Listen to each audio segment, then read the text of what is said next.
udah bilang ini pacarmu ini, kamu lihat nggak dia orangnya kejam, dia orangnya begini, dia orangnya gitu. Apa kamu nggak lihat? Apa enggak, dia baik kok, dia maksudnya begini, dia maksudnya begitu. Dia ini sebetulnya hatinya baik. Kita selalu membela karena udah ada emotional touch, ya kan gitu. Sudah ada ikatan-ikatan bahkan emosional dengan dia.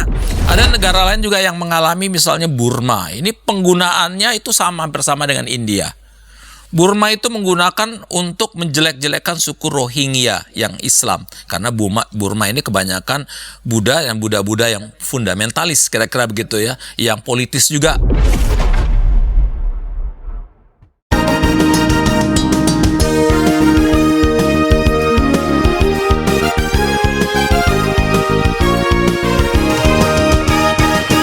Sahabat EKB, jumpa kembali dalam program Gema Kasih Indonesia bersama saya sebagai pemandu percakapan Pendeta Santiani Manurung. Sahabat, program Gema Kasih Indonesia ini diselenggarakan bagi kita sebagai sarana media untuk mempercakapkan, mengulas berbagai isu yang tengah mengemuka di tengah masyarakat dan melihatnya pada perspektif Kristiani. Di program Gema Kasih di Indonesia juga kita membincang tentang pokok-pokok ajaran gereja maupun juga perkembangan teologi, sehingga dengan demikian kita dapat meresponsnya secara tepat. Pada episode kali ini kita mengulas tentang teknologi digital dan politik. Teknologi digital dan politik. Untuk membincang tentang topik ini, kembali narasumber Pendeta Dr. Albertus Pati akan menolong kita untuk melihat ini ya, tentang teknologi digital dan politik. Salam jumpa Bapak Pendeta Albertus Jumpa Pati. lagi. Thank you sudah diundang. Ya, ini enaknya Kak kalau Santi. sama Pak Berti ini selalu bersemangat dia. Makasih. Pak Pendeta, ini kita kan membincang tentang teknologi digital dan Ya. politik. Kita semua tahu lah betapa sangat teknologi digital ini membawa pengaruh dalam semua lini kehidupan. Dahsyat. Iya. Nah, ini kan topiknya teknologi digital dan politik. Ya. Apa ya kaitannya teknologi digital khusus yang lagi rame-rame ini, yang rame bener ini, artificial intelligence dengan sangat. politik gitu. Ya, sebelum masuk ke situ, saya ingin sampaikan bahwa efek dari teknologi digital ini kan termasuk AI ya, itu kan mengubah semua lini tadi ya, Ya. mengubah seluruh kehidupan manusia. Itu kita mengalami yang disebut disrupsi itu ya. Benar-benar cara kita hidup jadi berubah. Betul. Cara kita bekerja jadi berubah. Cara kita berelasi jadi berubah. Bahkan spirituality kita juga Betul. jadi berubah. Jadi hampir sekali lagi seluruh hidup kita Mengkonstruk berubah. kita ya. Dan itu membuat bahkan banyak sekali pekerjaan-pekerjaan yang hilang. Meskipun muncul yang baru. Tetapi yang baru muncul ini juga tidak sebanyak dengan yang hilang. Sehingga memang orang itu sekarang tidak punya pilihan lain kecuali dia adjusting dirinya itu terhadap perkembangan teknologi digital dan revolusi bahkan disebutnya ya. Termasuk AI itu dengan cerdas ya, tapi sekaligus juga dengan yang namanya spiritualitas yang kuat ya, yang kokoh. Karena tanpa kecerdasan, tanpa spiritualitas yang kokoh, kita sendiri bisa hancur ya. Apalagi kalau kita tidak mengikuti perkembangan yang ada ya. Banyak orang sekarang jadi frustrasi menghadapi kehidupan perubahan yang sangat dahsyat itu. Nah, sekarang balik pada pertanyaan tadi ya. Pertanyaannya adalah apa sih kaitannya dengan politik? Ya. Ini kaitannya banyak sekali karena memang dunia politik seringkali memanfaatkan teknologi digital. Itu bisa sifatnya ambigu. Bisa positif, bisa negatif. Yang positif itu adalah dunia digital itu telah meningkatkan partisipasi masyarakat. Masyarakat bisa berpartisipasi karena kita bisa hidup dengan ini. Ya. Kan suka atau tidak suka, kita semua jadi manusia setengah teknologi. Kita nggak bisa hidup tanpa ini sekarang. Ya, betul ya? Kita nggak bisa hidup tanpa ini. Karena kemanapun kita pergi, kita mesti bawa ini. Kenapa? Sekarang kalau kita mau belanja saja, sekarang ada toko-toko yang tidak mau terima lagi cash. Betul. Ya, saya pergi misalnya kemarin dari Bandung naik bus, harus punya ini. Karena tiketnya belinya melalui ini, begitu masuk di scan juga pakai ini. Kalau nggak ada ini kita nggak bisa pakai duit gitu ya. Scan duitnya nggak bisa. Iya. Meskipun misalnya tiketnya 250.000, kita scan 1 juta juga nggak bakal masuk. Karena kita harus pakai ini. Kan gitu ya. Jadi memang ini membuat kita memang menjadi manusia setengah teknologi sebetulnya. Nah, di dalam ini partisipasi rakyat itu bisa dengan ini sekarang. Orang bisa juga mengontrol pemerintah juga dengan ini, ya. Orang apa aktivitas-aktivitas pemerintah kita bisa kontrol dengan ini. Misalnya dalam rangka pemilu kita kan bisa ngelihat apa yang terjadi dan sebagainya, semuanya bisa dikontrol sebetulnya. Juga dengan teknologi ini kita bisa menyuarakan pesan-pesan positif di dalam konteks dunia politik ini ya. Kita bisa memberikan pendidikan politik kepada masyarakat misalnya melalui digital. Itu sesuatu yang positif sebetulnya kan gitu ya. Sehingga banyak hal yang bisa dibuat positif dengan adanya teknologi digital. Tetapi dia juga bisa menciptakan sesuatu yang negatif, di sini ambiguitasnya. Bahwa melalui teknologi digital yang ada ini, orang bisa menyebarkan informasi-informasi bohong. Terutama politisi-politisi. Bisa menyebarkan informasi bohong. Bisa menyebarkan propaganda-propaganda bohong. Dan suka atau tidak suka, kita sekarang hidup di tengah berbagai propaganda. Propaganda yang namanya bahwa ini obat ini bagus manjur kan gitu. Propaganda satu perusahaan pinjol gitu ya. Pinjol ya namanya ya. Iya, pinjaman. Itu kan propaganda sehingga banyak sekali korbannya. Propaganda untuk menggunakan produk ini, produk itu, propaganda politik, semuanya. Kita hidup di dalam banjir propaganda sebetulnya. Termasuk salah satunya propaganda politik ya. Itu banyak hoax di situ kalau kita tidak hati-hati. Yang kedua adalah dia juga bisa menciptakan situasi di mana hal-hal negatif di mana gini, kan ada sekali banyak orang yang memang tidak mampu membeli alat teknologi ini, untuk makan aja susah. Iya. Sehingga memunculkan kelas sosial.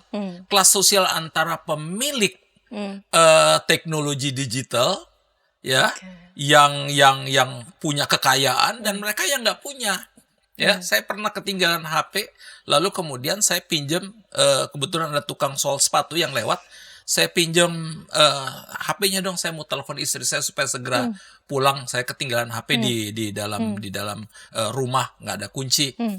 Dia kasih pinjam itu HP-nya. Tapi HP-nya yang nomornya aja udah nggak ada. Nih gimana nih nomornya yang mana nih kan gitu ya.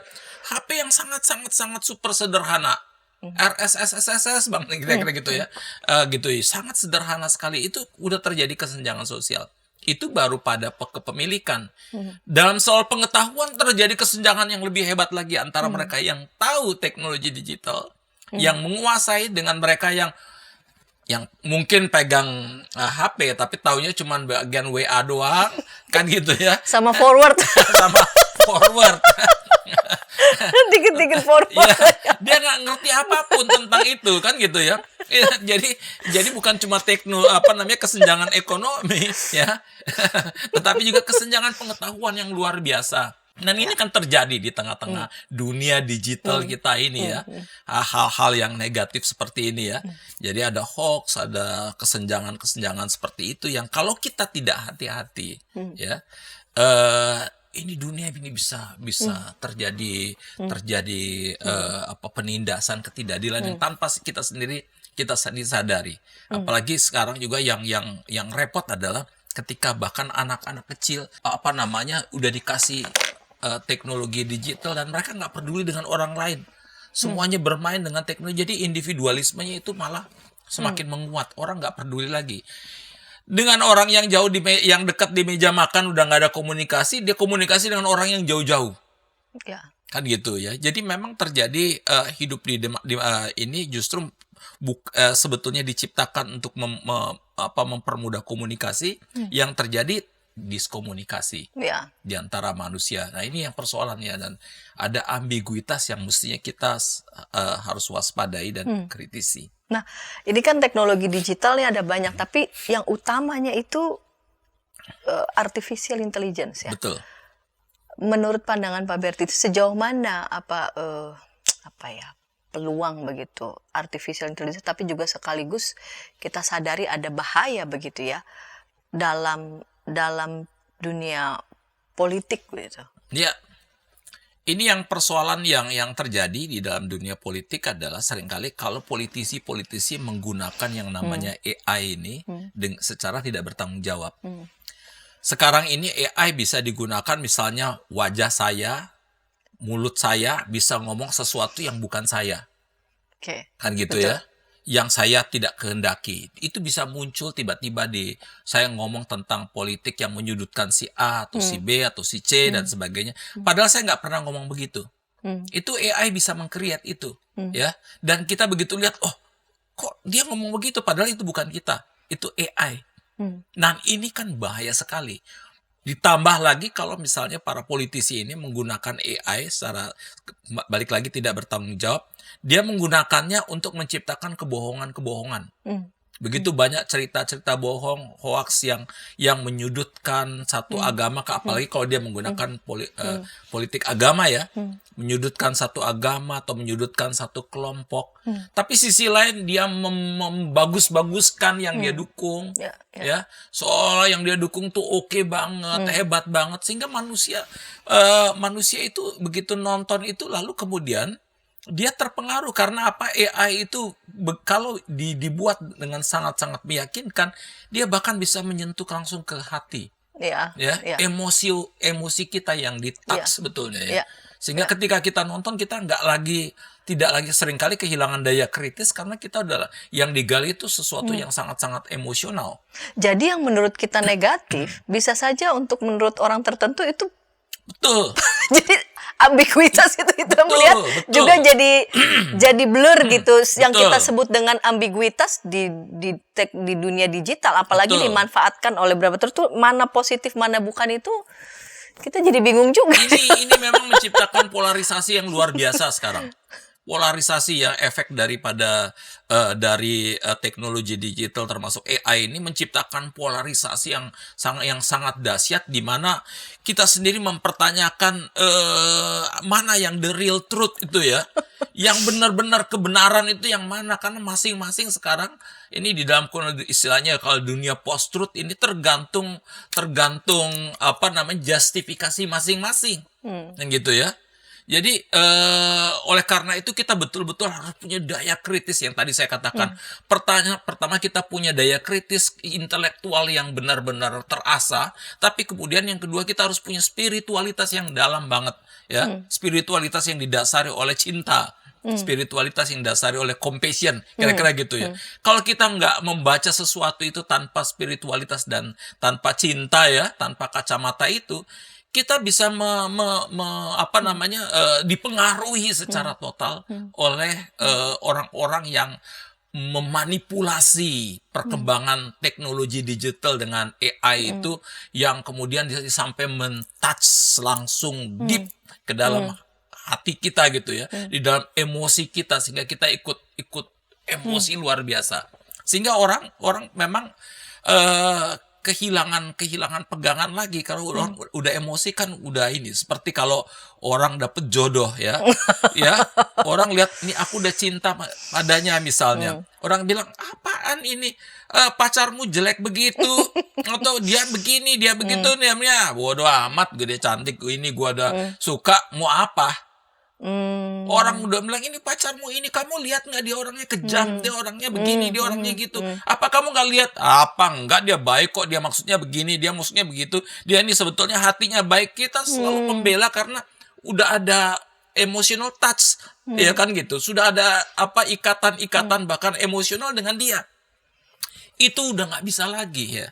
Dia karena sekali lagi yang namanya, yang apalagi dengan perkembangan yang sekarang, itu yang namanya teknologi digital, bahkan AI itu memang dirancang sedemikian rupa bahkan oleh orang-orang itu memang untuk mempengaruhi sisi-sisi emosional kita.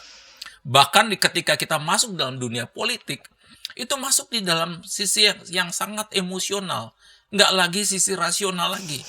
Jadi dan kita begitu percaya kepada orang yang didukung tadi ya. Atau begitu kita udah percaya lalu kita menyerahkan seluruh hidup kita kepadanya. Syok kan? Toto ya kok begini? Kan gitu ya.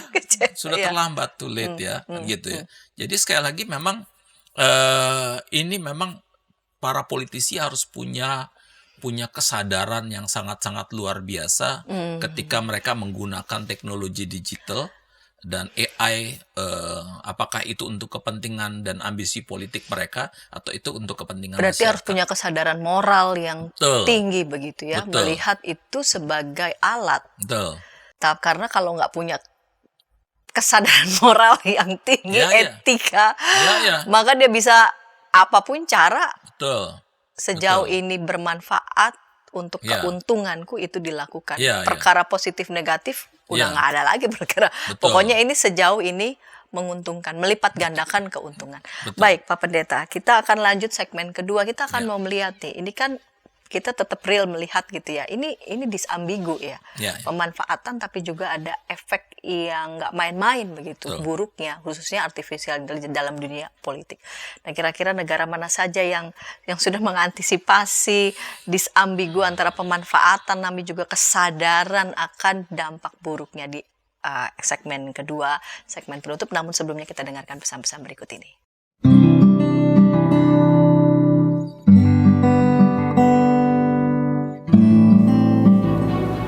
Hi folks, this is Daily Spirit for Youth, a daily devotional that helps you grow closer to God and apply His Word to your life. Daily Spirit for Youth dapat Anda saksikan hari Senin sampai Sabtu pukul 4.30 waktu Indonesia Barat di channel YKB TV. Kita jumpa dalam acara Pembangunan Jemaat. Pembangunan Jemaat setiap Senin di minggu kedua dan keempat pukul 20 waktu Indonesia Barat. Dapat Anda nikmati di channel YKB TV. Dari gungkungan malam gelap. Nyanyikanlah nyanyian baru setiap hari Rabu pukul 12 waktu Indonesia Barat. Dapat Anda nikmati di channel Lagu Rohani YKB TV.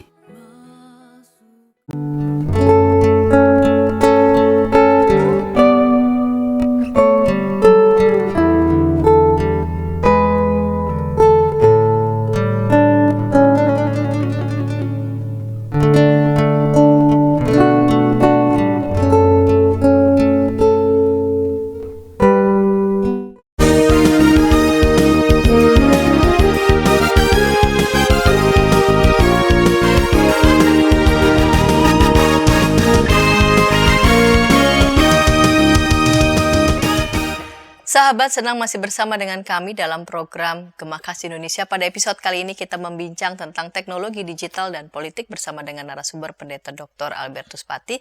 Kita tiba di segmen kedua, saya mengajak sahabat boleh berinteraksi di kolom komentar yang sudah tersedia. Baik Bapak Pendeta, di segmen pertama Bapak Pendeta sudah menjelaskan ya bahwa sangat berkaitan erat teknologi digital dan dunia politik. Ada manfaatnya yang kita nikmati, tapi juga kita mesti antisipasi. Sadar betul bahwa juga ada bahayanya. Ini sisi ambigunya ya, teknologi. Nah, di konteks global, kita juga sadar begitu banyak negara-negara di dunia yang sudah sangat memanfaatkan, tapi juga kan kita sadar bahwa ada juga negara-negara tertentu yang kesulitan masuk begitu ya, pemanfaatan teknologi digital, dan bisa saja mereka malah yang terhisap nih. Karena mereka tidak punya akses, mereka tidak punya resource begitu ya untuk melakukan pemanfaatan. Nah, Pak Pendeta bisa menjelaskan negara-negara yang melakukan pemanfaatan tapi juga mengantisipasi nih pada dampak-dampak buruk yang bisa terjadi lewat teknologi digital dalam kaitan dengan politik. Iya, gini, kan ini sekali lagi ini kan sifatnya ambigu ya, teknologi digital dan AI terutama. Dan memang ada banyak negara yang memang mengantisipasinya dengan misalnya melakukan pelatihan atau pendidikan literasi terhadap penggunaan dari teknologi digital. Lakukan literasi terhadap peningkatan literasi terhadap masyarakat. Bukan saja dia bagaimana menggunakannya, tetapi dia dikasih tahu apa dampaknya untukmu maupun untuk masyarakat kalau you pakainya salah. Ya, kalau di Indonesia ini kan sudah ada undang-undang IT, ya, ITE ya. Jadi Ya, ITE. artinya bahwa kalau seandainya you salah menggunakan, bisa-bisa you masuk penjara, gitu ya. Oleh karena itu, you mesti hati-hati sekali menggunakannya, dan you harus hati-hati bukan sekedar you masuk penjara, tapi apakah efeknya ini akan bisa memecah belah bangsa ini malah, kan gitu ya. Ini yang mesti literasi ini yang mesti diberikan kepada siapapun sekarang, dan itu dilakukan oleh banyak pemerintahan ya, supaya ada orang bisa betul-betul menggunakannya dengan kesadaran penuh ya. Lalu kemudian yang terutama adalah gimana menggunakan mereka yang melakukan penegakan hukum terhadap undang-undang atau selain literasi tadi, mesti ada undang-undang yang memang membatasi sampai sejauh mana itu dibuat. Karena AI ini kan teknologi ini berkembang begitu cepat sehingga dia bisa memanipulasi apapun, ya. Betul. AI ini punya kecerdasan yang lebih daripada manusia. Kecerdasan AI lebih daripada manusia. Karena dia begitu pertarungan, misalnya satu contoh pertarungan catur antara Garry Kasparov, juara dunia yang dianggap jenius catur, melawan komputer ya, chess komputer itu kalah dia. Jadi dan ada banyak sekarang orang bertanya-tanya tentang segala macam hal itu, lalu ada cukup dari AI karena dia menampung berbagai tulisan, pemikiran-pemikiran, dia cepat sekali menyerap tulisan-tulisan ini dari berbagai orang, dari berbagai jangkauan tahun berapa ratus puluh tahun yang lalu gitu, dia masih bisa udah masuk semua data-datanya ke dia dan dia bisa menjawab dengan cepat, yang manusia nggak bisa, kan gitu ya. Jadi memang ini yang mesti hati-hati sekali di dalam tahap penggunaannya, dan orang sudah membuat regulasi dan segala macam untuk hati-hati dalam penggunaan AI. Tetapi ada juga yang justru menggunakannya secara salah. Misalnya satu contoh, saya bisa kasih contoh Rusia misalnya. Rusia bahkan menggunakan teknologi digital itu, termasuk AI itu, untuk ikut campur di dalam pemilunya Amerika Serikat. Dia yang ikut mengatur sampai akhirnya Trump yang terpilih, bukan Hillary Clinton. Ya, apa artinya? Artinya bahwa kita dalam dikit lagi menghadapi pemilu 2024, kemungkinan ada pemain-pemain luar juga nih. Kita so-called negara-negara luar yang punya kepentingan di Indonesia, terhadap Indonesia, terhadap pemerintah Indonesia, terhadap siapa yang terpilih, dia juga ikut bermain, mempengaruhi, memberikan propaganda, berusaha untuk mempengaruhi cara kita memilih atau siapa yang kita pilih. Jadi mesti hati-hati, ini bukan cuma pemain dalam saja, bisa jadi pemain luar. Rusia sudah pernah lakukan itu di Amerika Serikat dan itu berhasil. Ya. Luar biasa ya. Iya, Amerika Serikat loh. Apalagi Indonesia yang tidak berdaya apa-apa kira-kira gitu ya. Nah, ini Indonesia bisa kena ya, orang Indonesia ini. Itu Rusia, Cina. Cina itu sebaliknya, dia justru melakukan kontrol yang luar biasa terhadap digital teknologi dengan AI itu.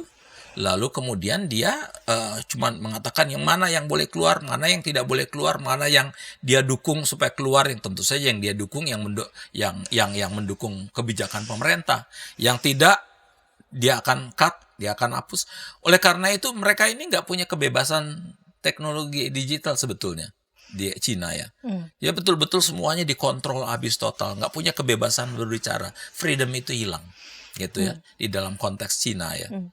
Ada negara lain juga yang mengalami, misalnya Burma. Ini penggunaannya itu bersama dengan India.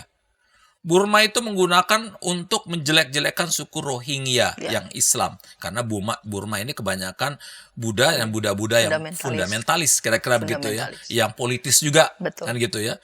Sehingga mereka ini menggunakan teknologi digital itu dan teknologi AI itu justru untuk menciptakan propaganda bahwa Rohingya itu jelek, suku-suku lainnya, suku Karen itu jelek, buruk, dan itu menciptakan permusuhan, polarisasi sekali lagi, penindasan, ketidakadilan terhadap Rohingya dan Karen di sana. Itu digunakan oleh Burma dan India juga. India juga menggunakan terutama untuk mereka yang bukan Hindu, kan di sana yang bermain tentu saja Hindu yang politis dan Hindu fundamentalis itu bergabung dan menggunakan itu justru untuk menciptakan polarisasi di masyarakat India yang sebetulnya juga beragam baik secara agama tetapi juga secara kasta. Dan terutama kasta-kasta yang rendah itu selalu menjadi korban habis-habisan dari penggunaan teknologi digital ini. Jadi itu beberapa negara yang menggunakannya secara salah di dalam konteks teknologi digital. Dari sini kita harus katakan bahwa dari negara-negara ini bahwa negara Indonesia, state kita ini juga punya peluang juga untuk menyalahgunakan. Semua state, semua negara ini ya itu punya peluang untuk menggunakan teknologi digital itu untuk kepentingan siapa yang mimpin. Dia punya peluang. Dari itu kita juga sebagai masyarakat harus punya daya kritis yang luar biasa. Jangan cuma lekas percaya terhadap apa yang disampaikan pemerintah, bahwa kita harus hormat pada pemerintah, kita harus respect pada pemerintah, tapi bukan berarti kita harus kehilangan daya kritis. Kita harus betul-betul punya daya kritis, sehingga dengan demikian kita bisa mengawasi juga produk-produk yang dihasilkan melalui teknologi digital yang dikeluarkan oleh pemerintah, tetapi juga produk-produk hukum yang kalau kita nggak hati-hati itu jadi seperti di Cina. Dia bukannya memberikan kepada kita pembatasan-pembatasan yang yang membuat kita tidak menggunakan itu secara salah, menciptakan polarisasi, tapi malah tidak ada pembatasan yang betul-betul mengikat kita, malah kita nggak bisa ngapa-ngapain total. Antara Mbak Ida, ngomongin ambiguitas ini kan kadang-kadang tuh jadi tergantung siapa menilai apa maksudnya. Apakah ini dampak positif atau negatif begitu. Untuk pemerintah yang otoriter, mereka mengatakan ini berdampak negatif, maka ini harus dikontrol gitu. Padahal ini justru membatasi kebebasan dan justru menyokong pemerintahan yang otoriter begitu. Ini bagaimana kita melihatnya ya, sejauh mana kita tahu, tapi dengan memasung ini pun juga jadinya kan memasung kebebasan berpendapat. Seolah-olah yang diproduksi hanya satu informasi, satu sumber, dan tertutup sumber-sumber lain yang justru membuat kita hanya melihat satu realita. Bagaimana Pak Pendeta? Nah itulah sebabnya misalnya dulu di Filipina atau di beberapa negara tuh pernah terjadi ketika pemerintah sangat menguasai media, mereka menciptakan media alternatif. Ya, jadi media alternatif yang berbicara, yang sebetulnya mendidik masyarakat supaya lebih kritis, mengkritisi kebijakan-kebijakan pemerintah, diulas lagi. Ini loh titik lemahnya di sini. Jadi yang masyarakat yang membaca itu langsung bisa ngerti, oke, ini ada salahnya di sini. Jadi kita butuh penciptaan media-media alternatif ya penggunaan yang positif dari masyarakat. Masyarakat harus kuat, harus punya literasi yang kuat di dalam konteks itu. Bukan cuma literasi di dalam konteks menggunakan, tapi kita tahu dampaknya, kan gitu ya. Kita tahu bagaimana ini bisa disalahgunakan juga oleh siapapun, termasuk oleh pemerintah dan termasuk oleh politisi, siapapun. Jadi kita harus punya literasi yang kuat. Yang kedua adalah kita harus bisa memanfaatkan itu. Kalau punya literasi, mereka yang betul-betul menguasai itu harus menggunakannya itu, membagi kecerdasan atau literasinya itu kepada orang lain untuk melatih gimana cara misalnya untuk memilih yang tepat, gimana caranya supaya membuat pemilu itu damai, adil tapi juga berintegritas misalnya. Itu kan bisa dilatih. Gimana supaya you tidak kehilangan suara? Gimana supaya dengan teknologi digital yang Anda miliki, dengan kapasitas AI yang Anda miliki itu, Anda juga bisa bukan saja berpartisipasi, tapi Anda juga bahkan ikut mengawasi jalannya pemilu. Anda bisa mengawasi jalannya pemerintah. Anda bisa mengawasi dan mengkritisi kebijakan-kebijakan pemerintah. Anda bisa mengkritisi tingkat korupsi yang semakin meninggi sekarang. Kan gitu ya. Itu kan semua jadi transparan semuanya. Jadi oleh karena itu memang masyarakat, titik yang paling utama adalah harus punya literasi yang luar biasa di dalam konteks itu, supaya betul-betul dia bukan cuma sekedar pengguna, tapi dia menggunakannya secara kritis. Ya, dan selalu bertanya apa ya betul, apa ya ini semua betul. Karena kan mentang-mentang karena punya ini, kalau kita punya paket data gitu, padahal sumber informasi mana dulu yang kita scroll begitu ya, dan bagaimana karena teknologi bisa melihat apa yang kita scroll, apa yang kita mau, maka mereka juga memberikan informasi kepada kita, algoritma begitu ya, yang kira-kira yang kita suka, sehingga yang kita pikir kebenaran cuman itu. Begitu. Nah itu yang itu mesti digarisbawahi. Setiap kali kita membaca sesuatu, kita harus bertanya apakah betul ini. Kita harus mencari sumber-sumber lain yang memang apakah ini bisa mengkonfirmasi dan menjustifikasi bahwa ini berita benar. Jangan cepat memforward. Tahu begitu memforward ya salah kan gitu ya. Ternyata itu hoax kan gitu. Tapi efeknya udah terlambat seringkali. Betul. Ya saya kasih contoh pada saat dulu pemilu 2016 di Amerika Serikat.